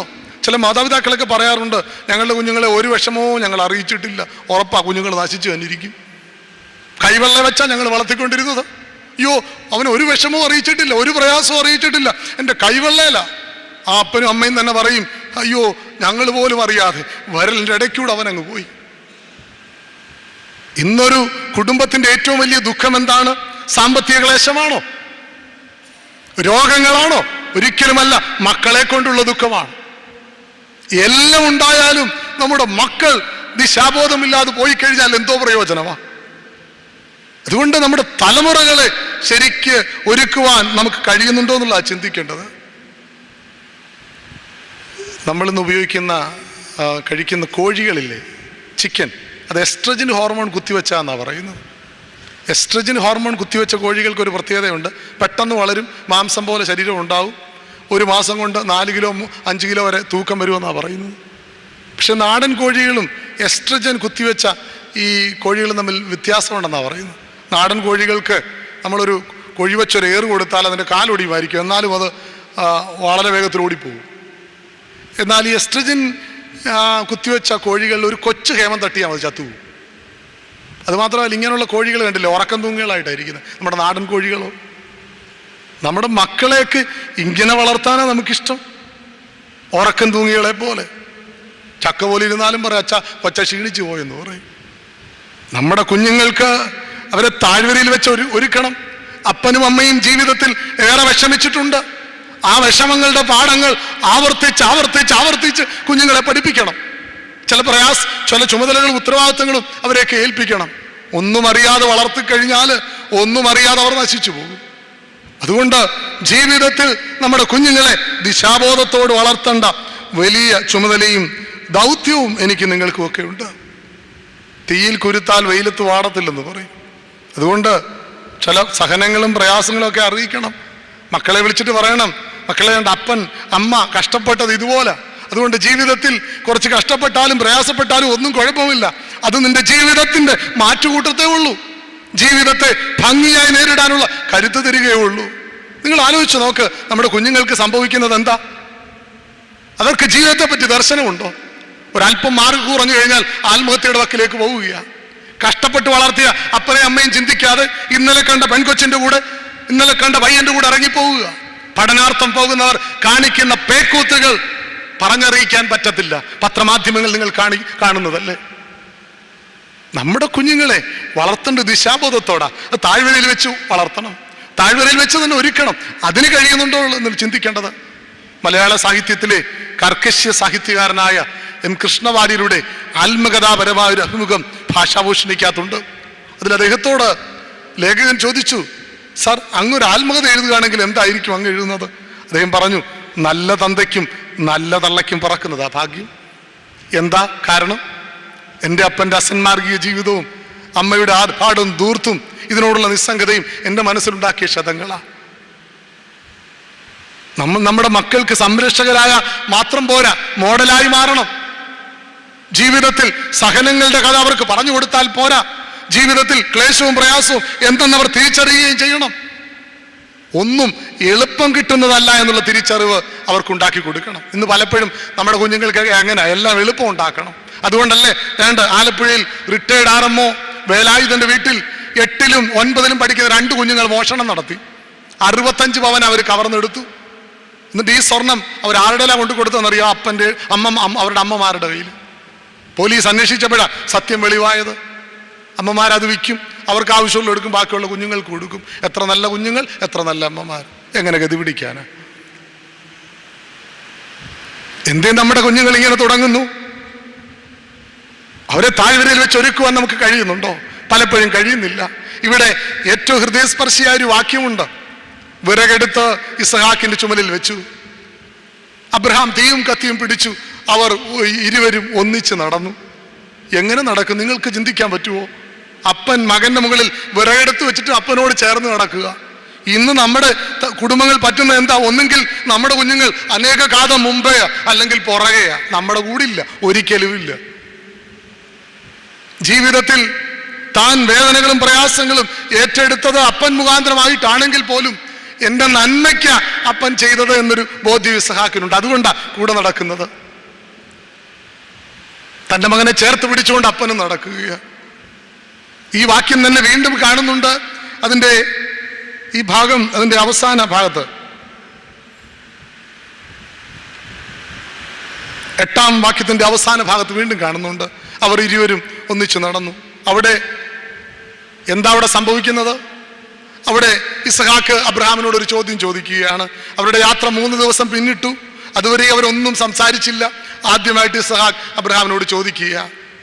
ബാല്യക്കാരൊഴിവായി, കഴുതയും മാറി, ഇനി യാഗത്തിന് മൃഗത്തെ ഒന്നും കാണുന്നില്ല.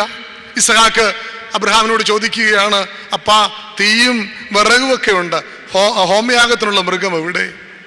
എനിക്ക് തോന്നുന്നു അബ്രഹാം ഏറ്റവും തകർന്ന നിമിഷമായിരിക്കാം ഇത്. ഇതുവരെയും മകൻ്റെ അടുക്കൽ നിന്നെല്ലാം മറച്ചു വെച്ചുകൊണ്ടായിരുന്നു നീങ്ങിയത്. ഇപ്പം മകൻ ചങ്കുലയ്ക്കുന്ന ഒരു ചോദ്യം ചോദിച്ചിരിക്കുക.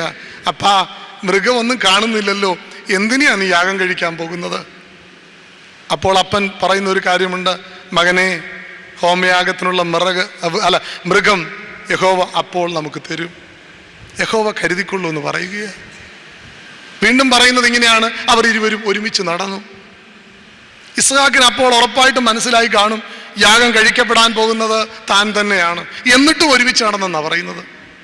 വിറക് ചുമലിൽ വെച്ചിട്ട് അവിടെ ഒരുമിച്ച് നടന്നു എന്ന് കാണുന്നു. വീണ്ടും 8ാം വാക്യത്തിന്റെ അവസാനവും അവർ ഇരുവരും ഒന്നിച്ച് നടന്നെന്ന് പറയുകയാണ്. എന്താണ് ഇതിന്റെ അർത്ഥം? അപ്പനും തമ്മിൽ അങ്ങനൊരു ആത്മബന്ധമുണ്ട്. എൻ്റെ അപ്പൻ എന്ത് ചെയ്താലും എൻ്റെ നന്മയ്ക്ക് എന്നുള്ളതാണ്. എൻ്റെ മകൻ, ഞാൻ അറിയാതെ അവൻ്റെ ജീവിതത്തിൽ ഒന്നും സംഭവിക്കുകയില്ല എന്ന് അപ്പനും ചിന്തിച്ചു. അങ്ങനൊരു ആത്മബന്ധം നമ്മുടെ കുടുംബങ്ങളിൽ ഉണ്ടാകുന്നുണ്ടോ? മാതാപിതാക്കളും മക്കളും തമ്മിൽ മക്കളെ ശരിയായി വളർത്തിക്കൊണ്ടുവരാൻ കഴിയുന്നുണ്ടോ? അവരുമായി നല്ല ആത്മബന്ധമുണ്ടോ? വീട് വിട്ടിറങ്ങുന്ന കുഞ്ഞുങ്ങളെ പറ്റി ഒരു ആർട്ടിക്കിൾ വനിതയ്ക്കകത്ത് വായിച്ചു. എന്തുകൊണ്ട് കുഞ്ഞുങ്ങൾ വീട് വിട്ടിറങ്ങുന്നു? അതിനകത്ത് അഭിഷേക് എന്ന് പറഞ്ഞൊരു പയ്യൻ, 14 വയസ്സുള്ളത്, അവൻ പറഞ്ഞത് ഇങ്ങനെയാണ്, എന്നെ കേൾക്കാൻ അപ്പനും അമ്മയും വീട്ടിലില്ല. ഞാൻ പറയുന്ന ഒന്നും അവർക്ക് കേൾക്കണ്ട, അവരെന്നെ മനസ്സിലാക്കുന്നുമില്ല. അതുകൊണ്ട് എന്താ, എന്നെ കേൾക്കുന്ന തെമ്മാടി കൂട്ടത്തോടൊപ്പം ഞാൻ വീട് വിട്ടിറങ്ങി. നമ്മുടെ കുഞ്ഞുങ്ങളെ നേരായി നയിക്കാൻ കഴിയുന്നുണ്ടോ? അവർക്ക് വേണ്ടി ജീവിക്കാൻ കഴിയുന്നുണ്ടോ? കേവലം മാസാമാസം ബാങ്ക് ബാലൻസ് നമ്മുടെ കൂട്ടിവെച്ച് അവർക്കായിട്ട് കൊടുത്തത് കൊണ്ടൊന്നും കാര്യമായില്ല. ആർഭാടത്തിൻ്റെയും ദൂരത്തിൻ്റെയും പിന്നാലെ നമ്മുടെ കുഞ്ഞുങ്ങളെ വിട്ടുകൊടുത്തുകൊണ്ടും കാര്യമായില്ല. ജീവിതം കൊടുക്കാൻ കഴിയണം. അറിവുണ്ട് നമ്മുടെ കുഞ്ഞുങ്ങൾക്ക്, തിരിച്ചറിവില്ല, ബുദ്ധിയുണ്ട്, ബോധമില്ല, പാഠങ്ങളൊക്കെ പഠിക്കുന്നുണ്ട്, ജീവിതം പഠിക്കുന്നില്ല, നോളജ് ഉണ്ട്, വിസ്ഡമില്ല അവർക്ക്. അതുകൊണ്ട് നമ്മുടെ കുഞ്ഞുങ്ങളെ ദിശാബോധത്തോട് വളർത്തണമെങ്കിൽ അങ്ങനെയുള്ള ഒരു ജീവിത മാതൃക കാണിച്ചു കൊടുക്കണം. അതനുസരിച്ച് കുഞ്ഞുങ്ങളെ നയിക്കണം. എൻ്റെ മകനെ, എനിക്കേറെ പ്രയാസമുണ്ട് ഈ വിറവ് കെട്ട് നിന്റെ ചുമലിൽ വയ്ക്കുന്നത്. പക്ഷേ ഇത് നിന്റെ ജീവിതം ധന്യമാകാൻ വേണ്ടിയാണ്, സാഫല്യമാകാൻ വേണ്ടിയാണ്. മലമുകളിൽ പരമയാഗമായി നീ തീരണമെങ്കിൽ, നിന്റെ ജീവിതം ഒരു സാക്ഷ്യമായി മാറണമെങ്കിൽ ഈ താഴ്വരയിൽ വെച്ച് നീ ഒരുങ്ങണം. അങ്ങനെ തൻ്റെ മകൻ്റെ ചുമലിൽ വിറകെടുത്ത് വയ്ക്കുന്നു. ദാ മലമുകളിലെത്തി. ഒരു ചെറിയ വെളിച്ചം മാത്രം അവിടെ പ്രഭ വിതറിക്കൊണ്ട് നിൽക്കുന്നു. നമുക്ക് ആ ഇരുട്ടിൽ 2 നിഴലുകൾ മാത്രം കാണാം. അബ്രഹാമും ഇസ്ഹാക്ക്. യാഗപീഠമെല്ലാം ഒരുക്കി. അബ്രഹാം ഇസ്ഹാക്കിനെ കൈയും കാലും കെട്ടി അതിന്മേലിടുന്നു. നമ്മുടെ മക്കളാണെങ്കിൽ എന്താ പറഞ്ഞതിന്? അപ്പൻ ഇത്രയും കാലം ജീവിച്ചല്ലേ, അപ്പൻ കിടക്കും, ഞാൻ അപ്പൻ്റെ കഴുത്തിറക്കാമെന്ന് പറയും. ഇസ്ഹാക്ക് ഒന്നും ചിന്തിച്ചില്ല. എൻ്റെ അപ്പൻ എൻ്റെ നന്മയ്ക്കാണ് ചെയ്യുന്നതെല്ലാം. എൻ്റെ ദൈവത്തിന് ഒരു പദ്ധതിയും പ്ലാനുമുണ്ട്. ഒന്നും ചിന്തിച്ചില്ല, അവിടെ കിടക്കുകയാണ്. അബ്രഹാം ഏറെ തളരേണ്ട നിമിഷങ്ങളാണ്, ശക്തി ചോരേണ്ട നിമിഷങ്ങളാണ്. അബ്രഹാം പ്രാർത്ഥിച്ച് കത്തി ആകാശത്തിലേക്ക് ഉയർത്തി മകൻ്റെ ശരീരത്തിലേക്ക് താഴ്ത്താൻ പോകുമ്പോഴത്തേക്ക് ദൈവശബ്ദം, അബ്രഹാമേ, നീ ദൈവത്തെ ഭയപ്പെട്ടു എന്ന് ഞാൻ അറിയുന്നു, നിൻ്റെ മകൻ്റെ ബാലൻ്റെ മേൽ കൈവെക്കരുതെന്ന് പറയുകയാണ്. അപ്പോൾ അപ്പുറത്ത് ഒരു ആട് കൊമ്പിന്മേൽ കുരുങ്ങി അവിടെ കിടക്കുകയാണ്. അബ്രഹാം ആ ആട്ടിൻകുട്ടിയെ എടുത്ത് തൻ്റെ മകന് വേണ്ടി, തനിക്ക് വേണ്ടി, സകല മാനവ സമൂഹത്തിൻ്റെയും പരമയാഗമായ യേശുതമ്പുരാൻ്റെ കാൽവറി യാഗത്തിൻ്റെ മുൻകുറിയായി ഈ ആട്ടിൻകൊറ്റനെ യാഗം കഴിക്കുകയാണ്. അബ്രഹാം ആ സ്ഥലത്തിന് പേരിട്ടു യഹോവ ഇരേ, ദൈവം കരുതിക്കൊള്ളും. ഞാൻ എൻ്റെ വാക്കുകൾ ഉപസംഹരിക്കുകയാണ്. ഏറെ ശ്രദ്ധേയമായ ഒരു വേദഭാഗമാണ്. അബ്രഹാം പിതാവെന്ന മനുഷ്യൻ, ആ മനുഷ്യൻ അനുഭവിച്ച ആത്മസംഘർഷങ്ങൾ എത്ര വലുതെന്ന് നിങ്ങൾക്കിപ്പോൾ മനസ്സിലായി കാണുമല്ലോ. ദൈവം വിളിച്ച വിളി അനുസരിച്ച് ഒന്നും ചോദ്യം ചെയ്യാതെ പൂർണ്ണമായിട്ട് അന്ധമായി അനുസരിക്കുന്നു. എത്രയോ ചോദ്യങ്ങൾ, ന്യായത്തിൻ്റെയും യുക്തിയുടെയും ധാർമ്മികതയുടെയും ഒക്കെ ചോദ്യങ്ങൾ ചോദിക്കാമായിരുന്നു. ഒന്നും ചോദിക്കാതെ ദൈവസന്നിധിയിൽ ഏൽപ്പിച്ചു കൊടുക്കുന്നു. തൻ്റെ നിയോഗത്തിൽ നിന്ന് തന്നെ പിന്തിരിപ്പിക്കാൻ തൻ്റെ ബാല്യക്കാർ സാധ്യതയുണ്ടെങ്കിൽ അവരെ താഴ്വരയിൽ വെച്ച് ഒഴിവാക്കുന്നു. ദൈവമേ, ഒരു പണത്തിൻ്റെ ശക്തിയോ ഒരു ബന്ധങ്ങളുടെ സ്വാധീനമോ എൻ്റെ നിയോഗത്തിൽ തന്നെ പിന്തിരിപ്പിക്കുകയില്ല എന്ന് ചങ്കുറപ്പോട് പറയാൻ എനിക്ക് നിങ്ങൾക്കും കഴിയുന്നുണ്ടോ? എല്ലാം ശരിയായാലും മക്കൾ ശരിയായില്ലേ, എല്ലാം പോയില്ലേ? നമ്മുടെ ജീവിതം സാഫല്യമാകുന്നതും ധന്യമാകുന്നതും മക്കളും നാം ചരിച്ച പാതയിൽ നടന്നു കയറുമ്പോഴല്ലേ, വളർന്നു വരുമ്പോഴല്ലേ. എൻ്റെ മകനെ, ജീവിതം സാഫല്യമാകാൻ നീ താഴ്വരയിൽ വെച്ച് ഒരുങ്ങേണ്ടിയിരിക്കുന്നു. അങ്ങനെ ഇസ്ഹാക്കിനെ ഒരുക്കിക്കൊണ്ട് മലമുകളിലേക്ക് അബ്രഹാം നടന്നു കയറുകയാണ്. പിന്നെ എന്തിനാ അബ്രഹാം വിഷമിക്കേണ്ട വരുന്നത്? പിന്നെ ഉറപ്പാണ്, ജീവിതം സുന്ദരമാകും, ധന്യമാകും. യഹോവയിരെ, ദൈവം കരുതും. നാം ചെയ്യാനുള്ളത് നാം ചെയ്താൽ 100 ഇരട്ടി ചെയ്യുന്നവനാ ദൈവം. അതാണ് അബ്രഹാമിൻ്റെ സംഭവത്തിൽ നാം കാണുന്നത്. ഇസ്ഹാക്കിനെ യാഗം കഴിച്ചില്ലെങ്കിൽ പോലും യാഗം കഴിക്കേണ്ട എല്ലാ മാനസിക വ്യതകളിലൂടെയും കടന്നുപോയി. ചെയ്യേണ്ടതെല്ലാം അബ്രഹാം ചെയ്തു. പിന്നെ അബ്രഹാം വ്യസനിക്കാൻ ദൈവം വിട്ടുകൊടുക്കുമോ? ജീവിതത്തിൽ നമ്മുടെ നിയോഗങ്ങൾ ഭംഗിയായി ചെയ്യുമ്പോൾ, ദൈവത്തോട് ചേർന്നായിരിക്കുമ്പോൾ, ദൈവഹിതത്തിന് വിട്ടുകൊടുക്കുമ്പോൾ നാം വ്യസനിക്കാൻ ദൈവം നമ്മെ പറ്റി ആഗ്രഹിക്കുമോ? ഇല്ല. യഹോവ ഇരേ, അവൻ കരുതും. ഉറപ്പാ, ഈ ജീവിതത്തെ ദൈവം അനുഗ്രഹിക്കും, ധന്യമാക്കും. എൻ്റെ വാക്കുകൾ ചുരുക്കുകയാണ്. അബ്രഹാം കടന്നുപോയ ഈ സംഘർഷങ്ങൾ നമ്മുടെയൊക്കെ ജീവിതത്തിലും കടന്നു പോകുന്നുണ്ട്. ചില ജീവിതത്തിൻ്റെ രോഗങ്ങളോ പ്രയാസങ്ങളോ ക്ലേശങ്ങളോ തളർത്തുമ്പോൾ അതിനെ ചോദ്യം ചെയ്യാതെ, മറുതലിക്കാതെ ദൈവഹിതത്തിന് വിട്ടുകൊടുക്കുക. ഒന്നും ദോഷമായിട്ട് ദൈവം ചെയ്യുകയില്ല. ജീവിതത്തിൽ ദൈവം ഏൽപ്പിച്ചിരിക്കുന്ന ചുമതലകൾ പണത്തിൻ്റെ ശക്തിയുടെ മുൻപിൽ, സ്വാധീനങ്ങളുടെ ഇടപെടലുകളുടെ മുൻപിൽ പ്രഭ പോകേണ്ടതല്ല എന്നുള്ള തിരിച്ചറിവ് നമുക്കുണ്ടാകണം. തലമുറകളെയും ശരിയായി പരിശീലിപ്പിക്കാനിടയാകണം. സർവശക്തനായ ദൈവം നമ്മെ അനുഗ്രഹിക്കട്ടെ. ഈ ഇത്രയും സമയം തിരുവചനം സംസാരിപ്പാൻ ദൈവം തന്ന അവസരത്തെ ഓർത്ത് സ്തുതിച്ചുകൊണ്ട് വാക്കുകൾ ചുരുക്കുന്നു. ദൈവം നമ്മെ അനുഗ്രഹിക്കട്ടെ.